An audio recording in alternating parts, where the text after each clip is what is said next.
I am Jason Worsma. That is Travis Ray. This is Tankers Fantasy Football, and today we will be breaking down some running back deep sleepers for you guys to head into your fantasy season. Usually when we're talking about deep sleepers, we're talking about those double-digit round guys in like 12-team leagues.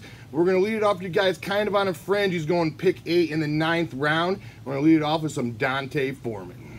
And like we've said in the last mock we did, there was talk even Lamar Miller could be released sometime as early as this month because he has no more guaranteed money. If you look at last year, 3.7 yards a carry for averaged Miller last year. Over a half a yard better than him the entire season, and looked far more explosive. I don't even know how many, if Miller had a run over 20 yards all season. He is so bad. I don't know what happened to his vision after he left Miami, but all he does now is put his head down and run into the back of his offensive lineman. It's completely embarrassing.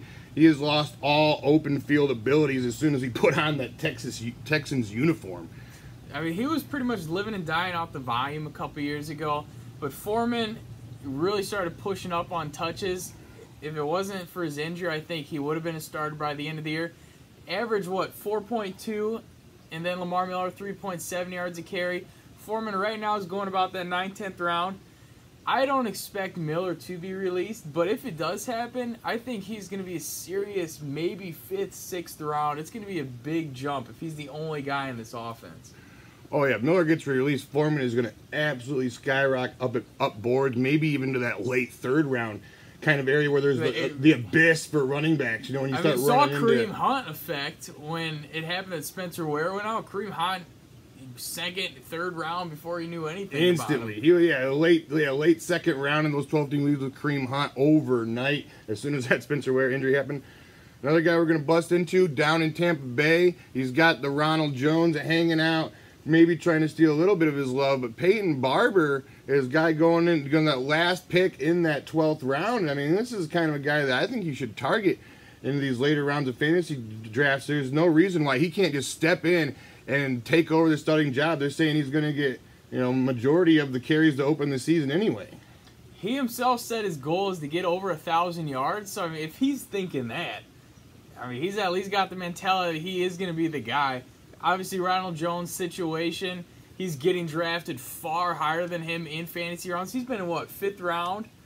I've seen him go as high as the 5th round. Now, usually he's in that 7th, maybe 8th round range, but I've seen him go even as high as the 5th, which is absolutely insane for a guy that's not guaranteed touches going into the season. Payton Barber, for me, if you're looking at double digits, which we are here, these deep sleepers, I think he has the most clear path to be the guy in an offense. All these other guys, it's maybe an injury happens, maybe someone can just outplay a guy, but this can flat out be his job easy getting drafted in the 12th round. Now, this is going to be a day 1 starter going in the last pick of 12 teams in this 12th round. Payton Barber never really got you too sexy last year. He had the 3.9 yards per carry, nothing really shimmering and shining out there. He's kind of a grinder, but he's going to probably get it done a lot more on these 1st and 2nd downs instead of when Charles Sims comes in for his 3rd down work.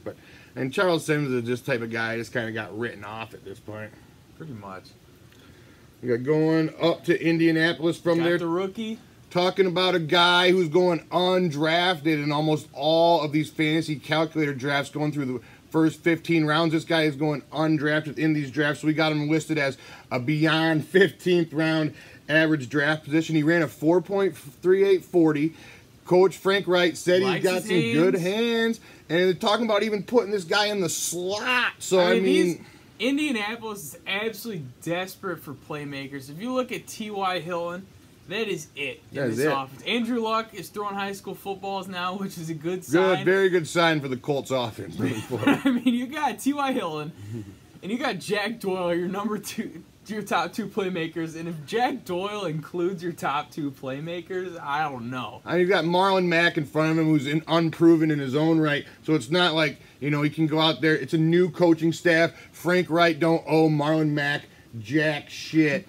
So, Hines goes out there. He's probably going to open the season as a kick returner, too. So if you get these special teams yards, then that's an added bonus here. But in PPR, in full PPR leagues, talking about putting him in the slot, he's probably going to be getting a lot of that third and long action. So I think he's going to have instant value. I think immediately he's going to have some value in PPR leagues. Obviously, standard, I don't think he's going to see much, but most of them are PPR nowadays. If you get this guy for 17th, 18th round, he's a guy who can contribute right away if you're desperate, but later on, he's a good hold. Marlon Mack really could lose the job after 1 week with this new regime. I mean, his job is not set in stone at this point. Going into Philadelphia, got some Corey Clement going in that 6th pick of the 10th round. There's been a lot of Jai love coming out. Deuce Staley's talking about Jai's excited to get his workload, but if he stumbles and falls whatsoever, a guy like Corey Clement, who doesn't really have the size to necessarily carry a full workload, but he can probably step in and make some plays and be a very solid flex play at moving down the season if you start seeing more snaps. I mean, he's definitely going to get that third down work. If they bring Sproles back and end up having him play, I just really can't see them choosing a guy like Sproles over Clement, who at this point in his career offers more upside and is probably cheaper anyway, still on a rookie deal.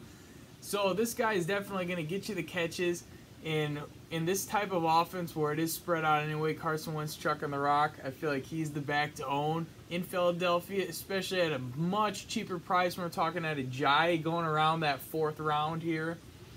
Yeah, Jai's going around the late 3rd, early 4th round. Corey Clement going 6 picks in the 10th. So you're looking to hold out. You're looking to take a shot on a guy who plays for a very good offense. I think Corey Clement is a guy to target. Another guy going Seattle, kind of forgotten son since the drafting of Rashad Penny, talking about Chris Carson out there.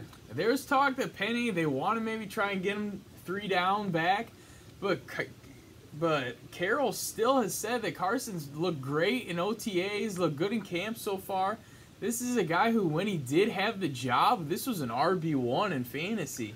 Yeah, people have a little bit of Sunny Dream remembers of this guy. I mean, this guy's like high watermark for those 2 weeks where he was supposed the sexy boy. It was only like 13 PPR points. He wasn't really out there loving you too sexy. Some people got some rosy memories. He was solid though for a few weeks. He was a decent RB2, I guess. He never really went out there and shined and got incredible. But a type of guy who you never know. The Seattle running back situation is kind of fluid.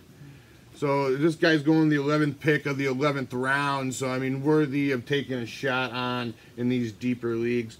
And I think one more guy, you got Ty Montgomery in Green Bay. There's obviously 3 backs right now that are probably going to get some of the love.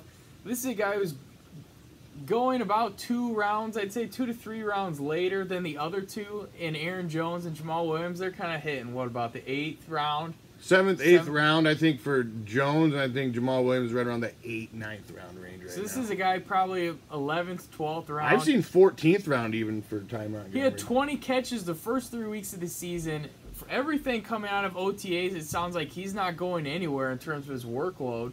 So this is a guy you can get 5 rounds after even, and in PPR could be more effective anyway over the first 2 backs.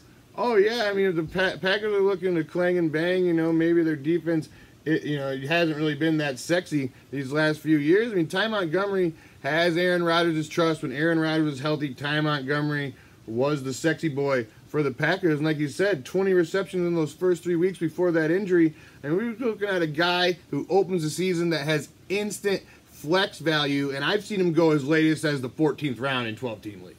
So that's some pretty sexy value. If you like the cut of our jib, give us a subscribe, baby. Give us a share. Holler at us down in the comment section if you think we forgot about anybody out there that should be a deep sleeper in these 10, 12, 14 team league formats. And we will get back at you in a couple days with some wide receiver deep sleepers to add to your forte out there. All right, thanks for watching. We'll see you next time. On the iTunes. Cheeseburger.